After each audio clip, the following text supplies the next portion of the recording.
This is Visiblepreneur, the podcast that promotes and grows your business. From local, here in St. Charles County, to around the globe. Attract more customers to your business. And here's your host, the Isaiah Bentley. All right, everyone. Welcome to Visiblepreneur. As you know, we're back with another nice one. And yes, as always, so today, if you remember this guy here, his name is Adam Maurer. He is a mortgage officer. He's actually been on this podcast before, but he's had a little bit of shift and a change, and there's also been a market change. So that means that whenever you watch this video and see it, you know, markets are never the same. So keep that in mind. But you're also going to want to keep those ears open because he's going to have some good educational tips, as well as currently what's going on, again, at the time of the recording of this video. So, Adam, welcome back to Visiblepreneur. Hey, thanks, Isaiah. It's been a little while. I know we had a good video, I think, back in 2020, got some really good traction. Just wanted to get back in here. There's been a lot of changes in the housing market countrywide and also here locally, and I just wanted to, educate as many people as I can about what we're seeing out there, what the trends are, and, try to help whoever I can get into their next house. Yeah, absolutely. That's awesome. So first off, because I know you currently had switched to a different bank. So who are you with now, as well as once you say who you're with, what is going on in the market currently? Yeah, thanks, man. So I'll take over here for just a little bit. So Please do. Now I'm with CNB, St. Louis Bank. They did have a name change not long ago, but we were Citizens National, very well-known, over 100 years old bank here in the St. Louis area. They have 6 branches located around town to conveniently help out our neighbors however we possibly can. So I made the move to CNB St. Louis Bank because they really can offer some of the best rates in the area. Their rates are fantastic. The fee is totally manageable, and I think they do a great job getting loans together and getting to the closing table well ahead of schedule. Just trying to help people, stay calm throughout the process as we, move towards, a closing. Anytime you're buying a new house, Isaiah, it can be very stressful. You have a lot of things to think about, but it's my job and our bank's job to ease, your nervousness as much as possible and to help that transition be very smooth.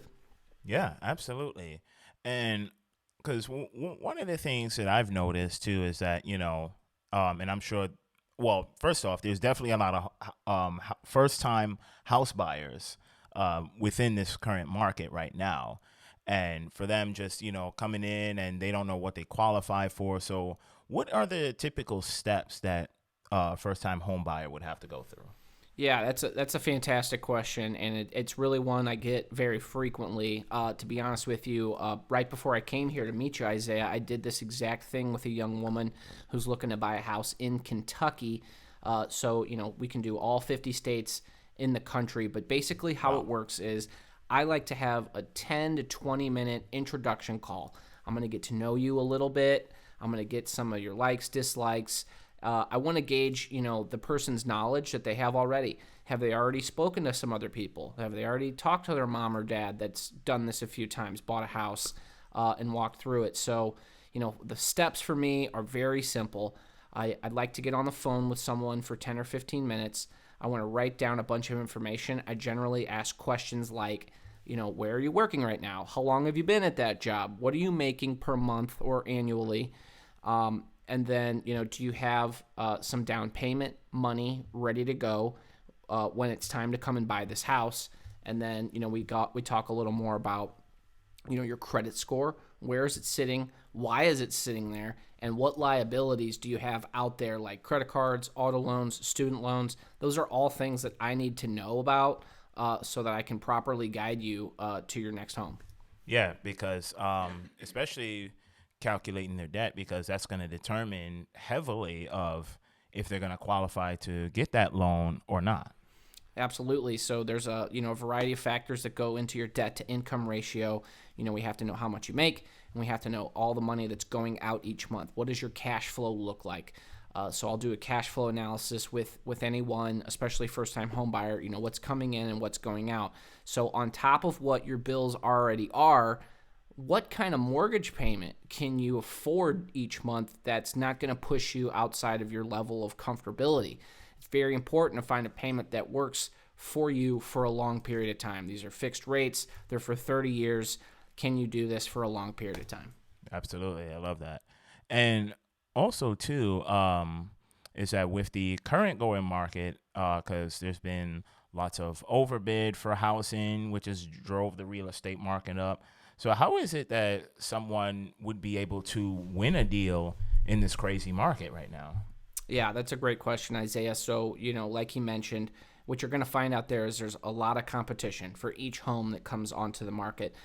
Even getting a house onto the market these days seems to be a little bit of a process, getting someone to decide, like, yes, we want to list our house because, hey, they have to go and find somewhere to live after they sell their house. So it becomes kind of a two-step process. So remind me again, kind of what were you thinking? What were you looking for on that question? So mainly just like How to win one? yeah, kind of like how to win, because as we both know, again at the recording of this video, that real estate market is definitely gone up. It's in a bubble. So how does somebody like win it? Like they say they find a house, they're like, oh, that looks really great. So what can they do to potentially win that deal?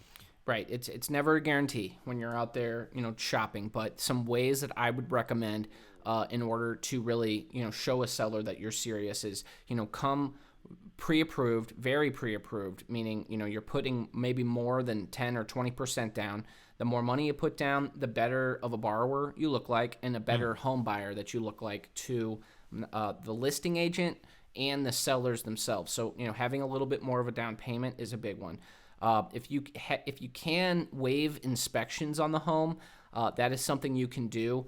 I've seen a lot of people doing that lately. It's not necessarily something I would recommend. If you're going to spend this much money on a house, you really want to know the ins and outs of the house, and if there are any problems, you want to identify those problems earlier. But if you're in a position where you and your realtor have walked through the house and you say, okay, generally, I don't think there's anything wrong. Maybe the house is, only 20 years old and it's still got a lot of the new stuff in it. You can go ahead and waive your inspection at that point, or get an inspection, but have an agreement that whatever you find in the inspection is not going to come back on the sellers. They're not going to have to pay for anything. They're not going to have to fix anything. It is what it is. So waiving that inspection is really important. So I've heard a lot of people waiving the appraisal. That is not something that we can do as a bank. We as the lender, we have to have an appraisal value of your home. There's just no way around it. We have to order that appraisal. It doesn't cost very much, and it's all part of the loan. Appraisers are doing great at getting things back, so it's been happening very quickly. Outside of that, just having the right loan program chosen. I've seen, a lot of government loans are having a hard time getting accepted because there's additional rules to government loans. When you're dealing with FHA or VA, there's a higher level of scrutiny on not just the appraisal in the home itself, but also for your ratios and how you get approved. There's a little more scrutiny around those programs. So you're not seeing as many people go with the government loan programs right now. So that's why, I've always been a big proponent of conventional mortgage loans. They're going to offer you the best rates. They're going to offer you a cheap mortgage insurance if you're not putting 20% down. That's affordable. Really good program for first-time home buyers is the Fannie Mae Conventional Home Ready. It's a 3% down loan. Generally, with that program, you have to make less than $65,000 as a single borrower. So there are some limits there. They don't want the high-earning people to be able to put minimum money down. If you're making $75,000 or $80,000 a year, should have the ability to save up enough to be ready for that 5% down payment. So that was a conversation I just had an hour ago. Yeah, that's interesting. Yeah. And when you say there was scrutiny behind the FHA and the government loans, talk a little bit about like what's going on there? Like, is there something that maybe they have a special requirement in order to go through that? Yeah, well, what you're going to find on a lot of these government programs is they have tighter ratio requirements. So in general, if you're doing conventional, they will let a strong borrower go up to about 50% of their debt to income on the back end ratio. So that means your new mortgage payment plus all your liabilities do not exceed half of your income each month. That's a really big factor for us, and that's something that's really helped the industry overall to not have bad lending practices that get people into a tough spot that they can't afford it, and they end up foreclosing, and this destroys families. It can, big issues can occur if we're not doing our part, to make sure it's a smart loan. It's got to make sense. So for FHA, generally their ratios are going to be a little lower. You're more like 40 to 45% on your back end ratios. So that just means less of what you make per month is going to get you approved, for FHA loans. So there's some additional things with the appraisal is a lot of it as well. FHA is going to have an extra termite inspection. They're going to have a foundation inspection, things that you have to do above and beyond conventional loans. Oh, wow. Yeah, that's definitely quite a bit to take in, but truly educational, because that was something I didn't know Yes, sir. there. So that's some good stuff. And also, too, what are interest rates right now? Because I know they're a little bit on the high side, but like, what are, like, not without giving an exact percentage number. So where are they at right now, and what do you predict is going to happen with them? Well, I hope you got time for a whole extra podcast, Isaiah, because this would be a long conversation, but I'll try to give it to the best I can kind of on the short. So obviously Yeah. I cannot talk about specific interest rates because every loan program is different. Every single person out there has a different credit score, has a different job, is borrowing a certain amount of money. So it's not going to be the same from one person to another. But what I can say is we have seen a large increase in interest rates. Over the last 2 years, there was a lot of help because of the pandemic mostly, that we needed to get our economy going again after the pandemic had sort of subsided. So we lowered interest rates, not me, but the Fed and the large banks. They make the decisions on this, that rates could be very low, and this would spur on activity for homes. This would spur on activity for general economic development. Now things have changed. So when the Fed decided to decrease rates down to zero, basically, they did create an environment that was very good for borrowers. A wide range of people could now be approved.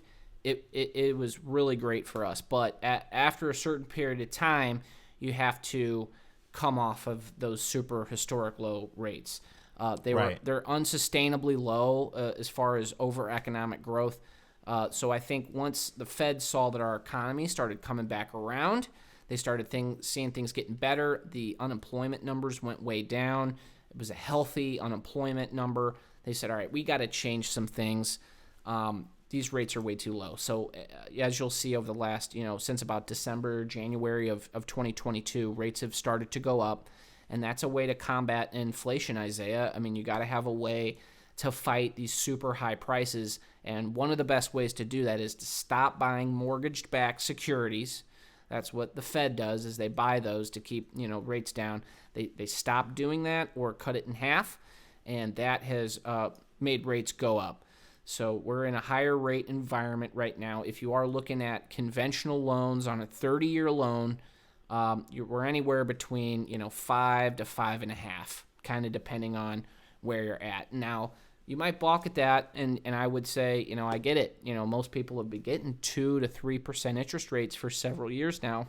You hear 5 to 5.5, that might shock you, but if you really look back, 1960, 1970, ask your parents, ask your grandparents what their mortgage rate was on a house, and you're going to start to hear some very high numbers. 15, 14, 12% on interest rates was the normal back then. So when you look at historic data, 5 to 5.5% is really not that bad. It's still pretty solid. It feels high, but it's not when you look at it overall. And then what it really comes down to is, yes, the interest rates are higher than where they were, but ultimately, do you have the monthly payment each month that is comfortable for you and your family to live in that house? And that is the bottom line, Isaiah. Yeah, that's really interesting. Because like you said, as far as the interest rates going up, from what I've been hearing too, is that, because at the same time interest rates are going up, also the price of pretty much your regular grocery items, oil, gas, etc., has also gone way up.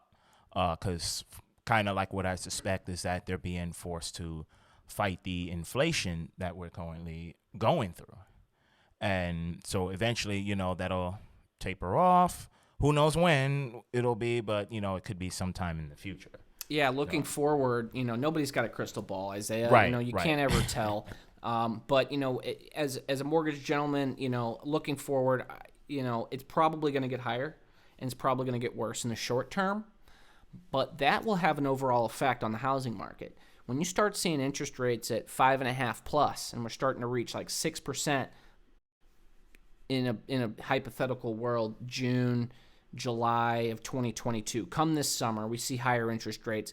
That is going to change things. That's going to change the dynamic of the house buying market. It's going to price a lot of people out. There's going to be less people out there. And what I'm thinking is there's going to be less demand for homes, which is huge. It's all about supply and demand. If we can tamp down a little bit of the demand for these first-time home buying homes, mostly first-time home buying homes, we're going to see an evening out of the market. The prices on the house should come down. The interest rates will probably come down slightly. I'd like to see it more in a more regular environment, like in 2016 and 2017, like I mentioned before. Somewhere between that 4 to 5 rate that's affordable. People can get into houses at a decent price. They're not bidding $30,000, $40,000, $50,000 over. They're not fighting with for small houses. They're not fighting over these first-time buyer homes between $150,000 and $250,000. You're going to just see a little bit less demand, I think, as we get into the fall.